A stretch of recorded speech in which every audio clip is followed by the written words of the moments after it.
அனைவருக்கும் வணக்கம். Option tricky trade channel மூலியம் உங்களை சந்திப்பதில் மிக்க மகிழ்ச்சி அடைகிறேன். நான் உங்கள் சந்தோஷ். நான் செபில் பதிவு பெற்ற பங்கு ஆலோசகர் கிடையாது. இது பயிற்சிக்கான காணொளி. எந்த பரிந்துரையும் நாம் வழங்குவது இல்லை.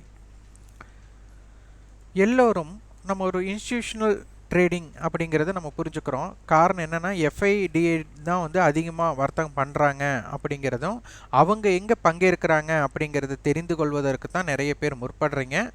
அது நல்லது தான்.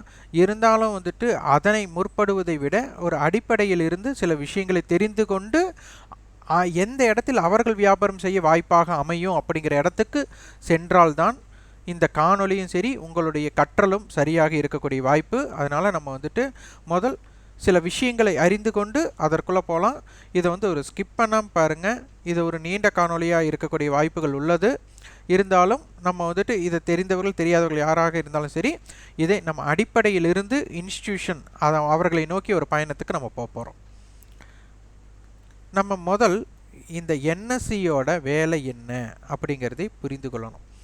இது வந்து ஒரு செகண்டரி மார்க்கெட். அப்போ என்எஸ்சியில் லிஸ்டிங் ஆன கம்பெனிஸ் மட்டும்தான் ட்ரேடிங் அப்படிங்கிற ஒரு இடத்துக்குள்ளே வர முடியும். அப்போ அந்த ட்ரேடிங் அப்படிங்கிறது ஒரு பை மற்றும் செல் அப்படிங்கிறத ட்ரேடிங், அதாவது வாங்கியவர்கள் விற்கணும், விற்பவர்கள் வாங்க வேண்டும். இது ஒரு சைக்கிளிங், இது நடக்கும் இடம்.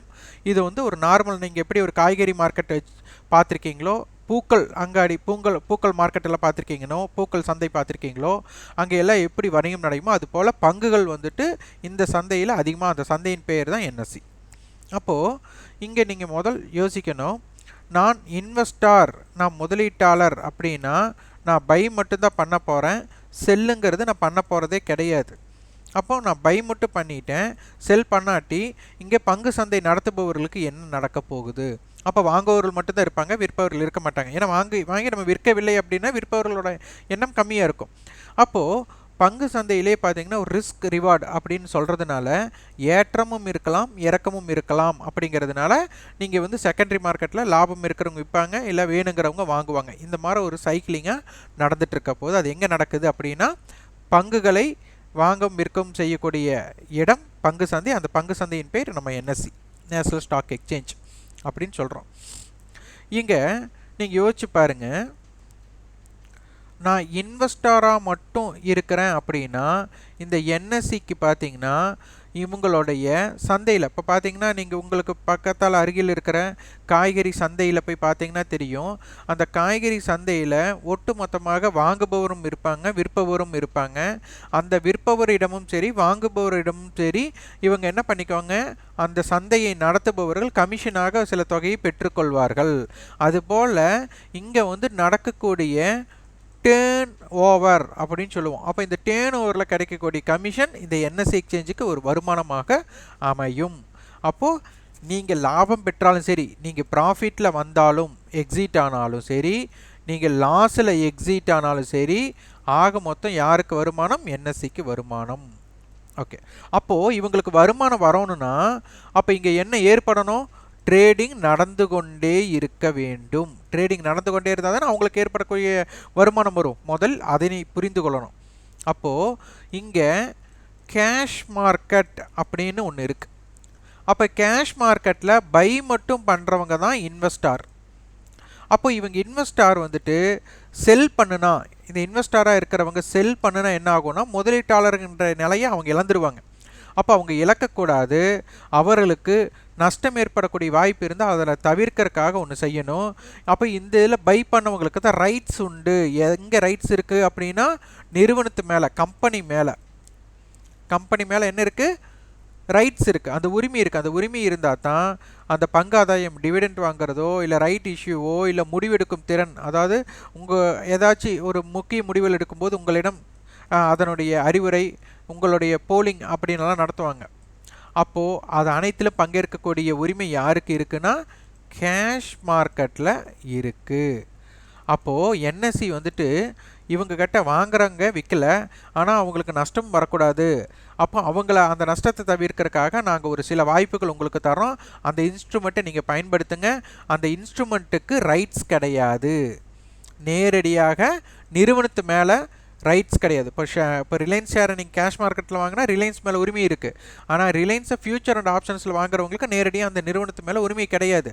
அப்போ அதற்குன்னு ஒரு உரிமை இருக்குது. அது எப்போனா எக்ஸ்பைரி, அந்த கான்ட்ராக்டை முடிகிற வரை அதை ஹோல்டு பண்ணலாம். அப்போது இதற்கு உங்களுக்கு ஒரு வாய்ப்பு தராங்க. அதனால தான் கேஷ் மார்க்கெட், ஃபியூச்சர் செக்மெண்ட்,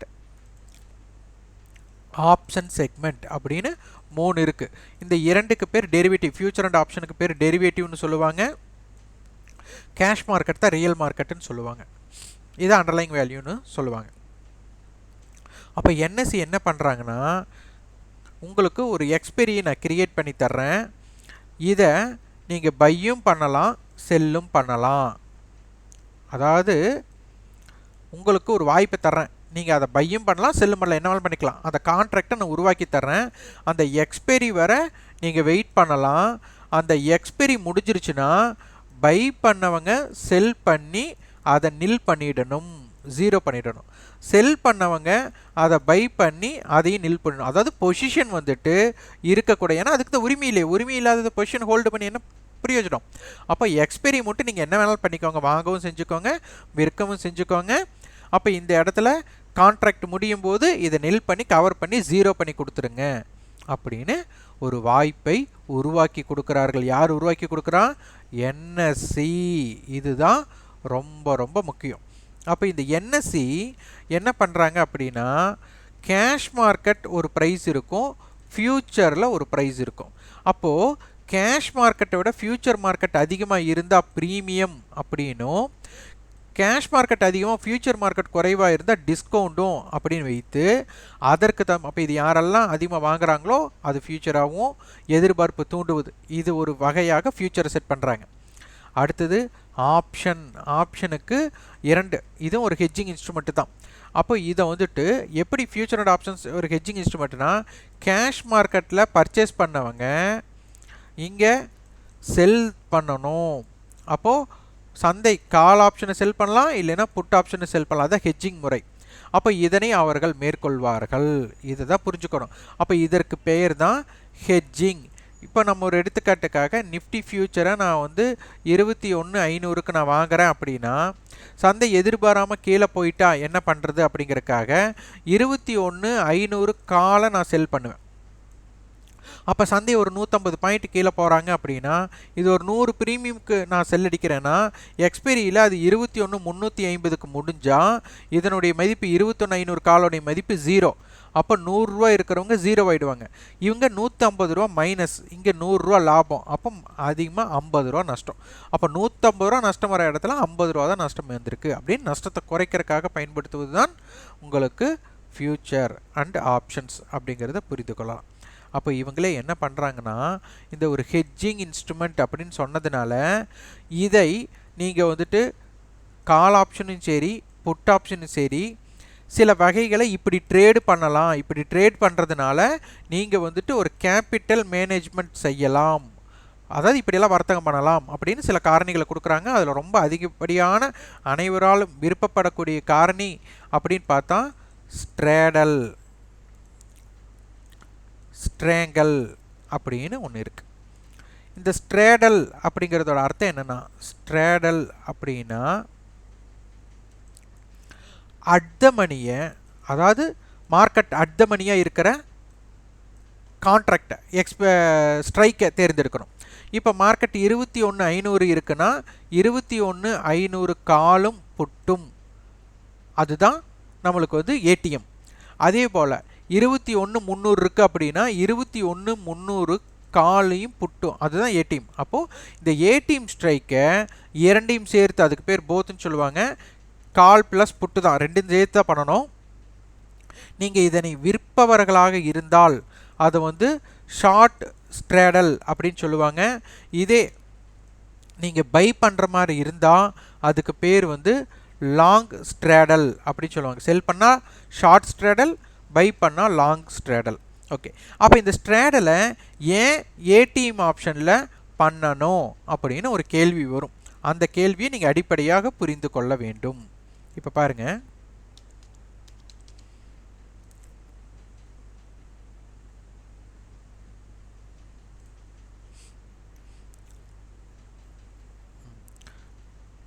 இப்போ இது கால் ஆப்ஷன், இது புட் ஆப்ஷன். அப்போது மார்க்கெட் இப்போ இருக்கிறது வந்து அட் த மணி 21,350. உங்களுக்கு தெரியும் இது இந்த மணி அப்படின்னா அவுட் த மணி கால் அப்படின்னா நம்மளுக்கு வந்து ஒரு கேள்வி கேட்கணும். 21,200 21,100 இதெல்லாம் நான் தேர்ந்தெடுத்துக்கலாம். 21,000 கால் இப்போ சந்தை இருக்கிறது 21,350. இப்போ 21,350 புரிச்சுக்கோங்க. அப்போது 21,000 கால், 21,100 கால், 21,200 கால், 21,300 கால், 21,350, 21,400, 21,500, 21,600 இது எடுத்துகிட்டு போகிறோம். ஏடிஎம்முக்கு இறங்க முகத்தில் இருக்கிறதெல்லாம் ஐடிஎம் கால், ஏறு முகத்தில் இருக்கிறதெல்லாம் ஓடிஎம் கால். இதுதான் லாஜிக். அப்போ 21,000 வந்துட்டு 21,000க்கு மேலே 349 ரூபா இருக்கிறாங்க. அப்போ 349 ப்ளஸ் 414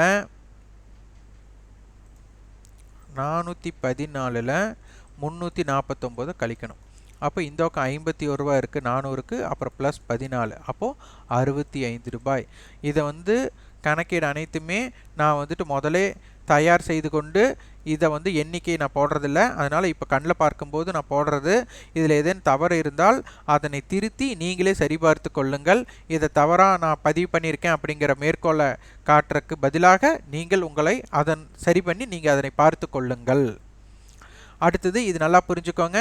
இது இன்ட்ரென்சிக் வேல்யூ, இதை டைம் வேல்யூன்னு உங்களுக்கு சொல்கிறேன். அது எக்ஸ்ட்ரென்ஸ் வேல்யூன்னு சொல்லுவாங்க. இன்ட்ரென்சிக் பல எக்ஸ்ட்ரென்சிக்ன்ட்டு. அதனால் இதை புரிந்து கொள்ள நம்ம புரிதலுக்காக டைம் வேல்யூன்னு சொல்கிறோம். இன்ட்ரென்சிக் ப்ளஸ் டைம் வேல்யூ அப்படின்னு சொல்கிறோம். அடுத்தது 21,100. 21,100னா 21,100க்கு மேலே மார்க்கெட் எவ்வளோ இருக்குன்னா 249 புள்ளிகள் இருக்குது. ப்ளஸ் 249 இது 320. அப்போ 51 + 20 71 ரூபா டைம் வேல்யூ. 21,200 இது பார்த்தீங்கன்னா நம்மளுக்கு 149 ரூபா. அப்போ 239 ரூபா இருக்காங்க. அப்போ 51 + 39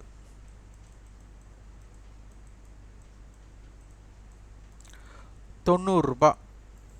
அடுத்து 21,300 இது பார்த்தீங்கன்னா உங்களுக்கு 49 ரூபா ப்ளஸ் 167ல் 49 ரூபாயை கழிச்சிடுங்க. அப்போ 17, அப்போது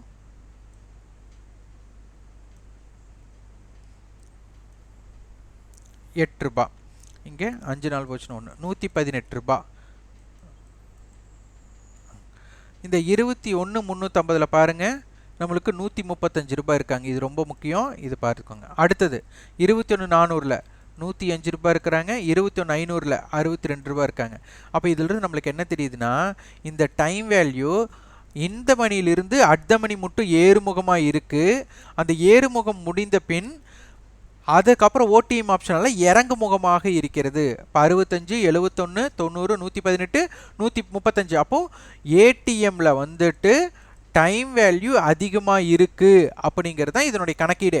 அதற்கப்புறம் பார்த்தீங்கன்னா உங்களுக்கு டைம் வேல்யூ 135க்கு அப்புறம் பாருங்கள் 118, 105. அப்போது இது வந்து ஒரு ஏறுமுகமாக போனதுக்கப்புறம் ஐடிஎம்மில் இருந்து ஏடிஎம் என்னவா இருக்க போகுது, டைம் வேல்யூ வந்துட்டு ஏறுமுகமாக இருந்து ஏடிஎம்க்கு அப்புறம் ஓடிஎம் என்னவாக மாறுது, இறங்கு முகமாக மாறுகிறது. அதனால தான் ஸ்ட்ரேடலை வந்து அட் த மணியில் செய்ய சொல்கிறாங்க. அட் த மணியில் செய்யறதுக்கு காரணம் நம்மளுக்கு டைம் வேல்யூ இருக்கிறதுலே மிக அதிகமாக இருக்கும் அப்படிங்கிற பொருளுக்காக. அப்போது இந்த அட் த மணியில் இருக்குது அப்படின்னா இந்த 2 ப்ரீமியத்தையும் நீங்கள் பை பண்ணுனா அப்போ 135, 92, அப்போ 7, 12, 227 ரூபா. அப்போது இதனை நீங்கள் பை பண்ண அந்த 2 ப்ரீமியத்தையும் பை பண்ணுனா இதுக்கு பெயர் வந்து லாங் ஸ்ட்ரேடல். இதுவே 2 ப்ரீமியத்தையும் நீங்கள் செல் பண்ணுனா ஷார்ட் ஸ்ட்ரேடல் அப்படின்னு அர்த்தம். அப்போது இதனை புரிந்து கொள்ள இதுதான் நம்மளுக்கு வந்துட்டு என்எஸ்சியை இப்படி பண்ணுங்க, இப்படி பண்ணுறதுனால உங்களுக்கு எப்படியெல்லாம் லாபம் பண்ணலாம் அப்படின்னு சொல்கிறாங்க. இப்போ இந்த 227னால இங்கே நினச்சி பாருங்க, இந்த 21,350 அப்போ 21,350லிருந்து 227 புள்ளிகளை ஆட் பண்ணுங்க. அப்போது 7, 7, 5, 21,577. அதே 21,350லிருந்து 227 புள்ளிகளை மைனஸ் பண்ணுங்க. 10ல் 7 போச்சுன்னா 3, 4, 2, 1 1 2. அப்போது 21,123லிருந்து 21,577. அப்போது இந்த இடத்திற்கு உட்பட்டு அப்படின்னு சொல்லிக்கோங்க.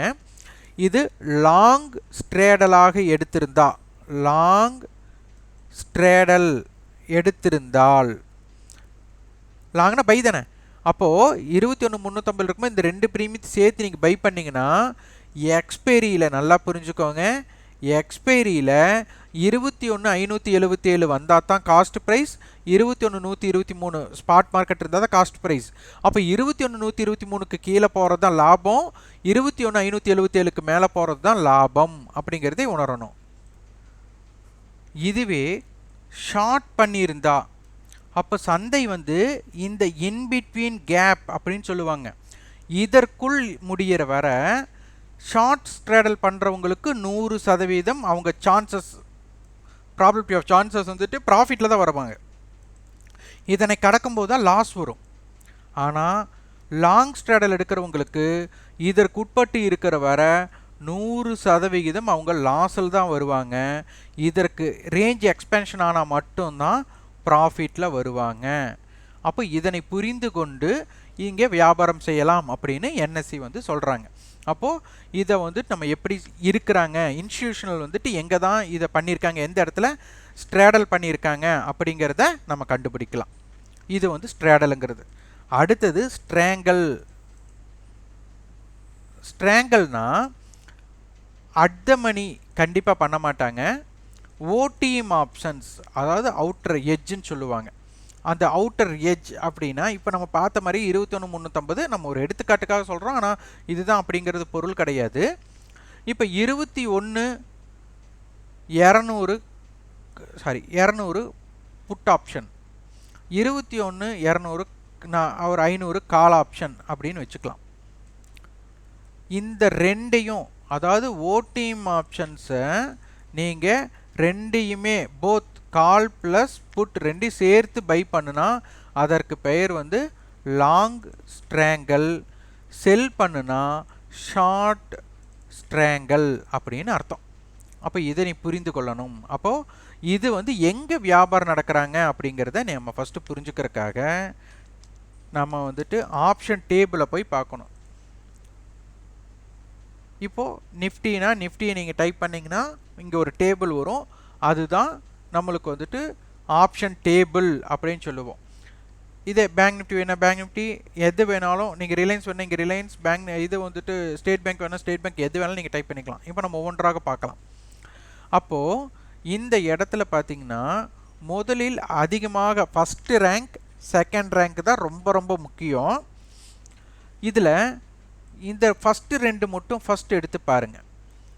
இதில் புட் ஆப்ஷன் கால் ஆப்ஷன் இது வந்து ஸ்ட்ராங்கல் அப்படின்னு அர்த்தம். இதுக்கு பெயர் வந்துட்டு ஸ்ட்ராங்கல். அப்போ என்ன சொல்ல வராங்கன்னா சந்தை 21,300 புட் ஆப்ஷன், 21,400 கால் ஆப்ஷன் அப்படின்னாச்சு. அப்போது இதை எப்படி வணிகம் செஞ்சுருப்பாங்க அப்படின்னா நம்மளுக்கு முதல் ப்ரீவியஸ் க்ளோஸை தான் நம்ம எடுத்துக்கணும். ஒரு எக்ஸாம்பிளாக ப்ரீவியஸ் க்ளோஸ் எடுத்துக்கலாம். அதுக்கப்புறம் அவங்களோட வரைமுறை அதிகமான வர்த்தகங்கிறது ஹையாக இருக்கும். அப்போ ஹை, ஏன்னா எந்த இடத்துல ட்ரேட் பண்ணாங்கன்னு எடுத்துக்க முடியாது, நம்ம ஒரு அணுகுமுறையாக தான் எடுத்துக்க முடியும். அப்போ இந்த ஹைன்னு எடுத்துக்கிட்டால் 21,300 புட் அப்படின்னு எடுத்துக்கிட்டால் 117 ரூபா. ஏன்னா இவங்க ரெண்டு சேர்த்து தான் பண்ணியிருப்பாங்க. அப்போ 117, 115 இது வந்து ப்ரீவியஸ் க்ளோஸ். ஆனால் லாஸ்ட் ட்ரேடிங் ப்ரைஸ் நேற்று க்ளோசிங் நடந்தாச்சு. அப்போ அதனால் இதை ஃபஸ்ட்டு எடுத்துக்கலாம். அப்போது 81, 125 இந்த ரெண்டையும் ஆட் பண்ணிங்கன்னா 206 புள்ளிகள். அப்போது 21,300 புட்டையும் 21,400 காலையும் ரெண்டையும் சேர்த்து பண்ணால் அவங்களுக்கு கிடைக்கக்கூடியது 206 ரூபாய். அப்போ என்ன அர்த்தம், 21,300ல் இருந்து 206 ரூபாயை கழிங்க. அப்போ என்ன வரும், 21,94. அதே மாதிரி இந்த பக்கம் 21,606. அப்போது இதை நீங்கள் யோசிச்சு பாருங்கள், இந்த ரெண்டு ப்ரீமியத்தை நீங்கள் சேர்த்து பை பண்ணுனா மார்க்கெட் 21,606க்கு மேலேயோ இல்லை 21,094க்கு கீழே போனால் மட்டும்தான் லாங் ஸ்ட்ராங்கல் எடுத்தவங்களுக்கு ப்ராஃபிட் வரும். இதற்கு உட்பட்டு 21,094லிருந்து 21,606க்குள்ளே இருக்கிற வரை கண்டிப்பாக ப்ராஃபிட் வராது. அதுவும் 21,300லிருந்து 21,400க்கு உட்பட்டு இருந்தால் இந்த 2 ப்ரீமியம் ஜீரோவாக பூஜ்ஜியமாக மாறிடும். இதே ஷார்ட் ஸ்ட்ராங்கல் பண்ணியிருந்தா, ரெண்டுமே விற்பனை செய்திருந்தா, இந்த 21,300லிருந்து 21,400க்குள்ளே இருக்கும்போது ரெண்டுமே ஜீரோன்னு இந்த 206 ரூபா ப்ரீமியம் ஜீரோவாக மாறிடும். அதே 21,194க்கு கீழேயோ 21,606க்கு மேலே போனால் தான் இவங்களுக்கு லாஸ் வரும். அப்போ இதற்கு உட்பட்டு இருக்கிறவரை அவங்களுக்கு லாஸ் வராது. அப்போ ஒரு இன்ஸ்டிடியூஷனல் எப்படி அதிகமாக ட்ரேட் பண்ணுறாங்க அப்படிங்கிறது, இந்த முதலில் 2மே புட் மற்றும் காலாக இருந்தால் நம்மளுக்கு வந்துட்டு ஸ்ட்ராங்கலாக எடுத்துக்க முடியும். இப்போ இந்த இடத்துல 3வது ரேங்க் 4வது ரேங்க் பார்த்தீங்கன்னா கால் ஆப்ஷனாக இருக்குது. இது வந்து ஒரு மல்டிபிள் ஹெட்ஜ்னு சொல்லுவாங்க. இது நம்மளுக்கு வேண்டியது, முதலில் அதை வேண்டியது இல்லை, அது அடுத்த இதில் பார்க்கலாம். முதலில் இந்த முதல் 2 இடத்துல இருக்கிறதே புட்டு காலாக இருந்து வெவ்வேறு ஸ்ட்ரைக்குங்கிறது வெவ்வேறு ஸ்ட்ரைக்காக இருந்தால் அது வந்து ஸ்ட்ராங்கல் அப்படின்னு அர்த்தம். இப்போ இதுவே 21,300 இந்த இடத்துலையும் 21,300 அப்படின்னு இருந்தால் இதுக்கு பேர் ஸ்ட்ராடல். இருங்க, வேற எங்கேயா ஸ்ட்ராடல் இருக்கான்னு செக் பண்ணிட்டு வரலாம்.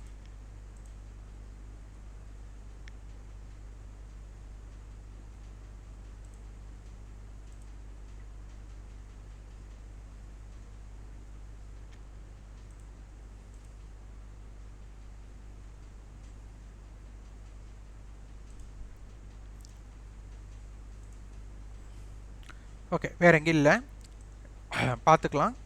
இப்போது இந்த 21,000 முதல் 2 இடத்தில், இந்த முதல் 2 இடத்துல ஒரே ஸ்ட்ரைக் சேம் ஸ்ட்ரைக் இருந்தால் இதற்கு பெயர் வந்து சேம் ஸ்ட்ரைக் இருந்தால் ஸ்ட்ராடல்.